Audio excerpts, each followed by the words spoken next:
In today's tutorial, I'm going to walk you through exactly how to reinstall OneDrive on your Windows 11 computer, the simple, official way recommended by Microsoft. Whether you uninstalled OneDrive by accident, encountered sync issues, or just need a fresh start by the end of this video, you'll have OneDrive up and running smoothly again, ready to keep your files backed up and accessible. Let's dive right in. The safest and most reliable way to reinstall OneDrive is to grab the installer directly from Microsoft. You want to make sure you're not using some random download site, as they could include unwanted extras or even malware. You always want to stick with the official source. So first, open your favorite web browser, whether that's Edge, Chrome, or Firefox. Then in the search bar, you can type OneDrive download and hit enter. You'll usually see Microsoft's official OneDrive download page right at the top of the search results. It should say Microsoft.com in the link. Alternatively, if you prefer, you can type OneDrive live.com/download directly into the address bar to get there, but searching works just as well for most people. Once you're on the Microsoft download page, you'll notice a prominent download button, usually labeled something like Download OneDrive. Go ahead and click that. What this does is download a little file typically named OneDrive Setup.exe. Now, depending on your browser, the download might show up at the bottom of the window or up in the top right. If you don't see it immediately, don't worry. You can always find your Downloads folder in File Explorer and look for OneDrive Setup.exe there. Now, this part might take a few seconds, especially if your internet connection is a little slower, so just be patient while the file downloads. Once it's finished, the next step is to actually run the installer.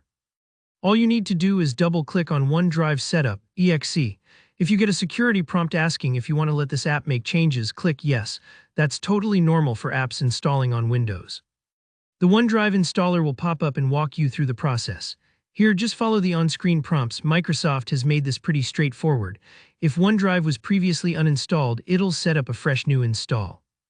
If it was only partially removed or maybe just not working right, this installer can fix missing files or update you to the latest version. It's kind of like rebooting your sync engine, making sure everything's as current and stable as possible. Once the installer is done, OneDrive doesn't always launch automatically. That's okay, we can do it manually. Click your Start menu in the bottom left corner and type OneDrive. You should see the app appear in the results. Go ahead and click to open it. The first time you launch OneDrive after reinstalling, you'll be asked to sign in with your Microsoft account. Just enter your email and password and let it connect.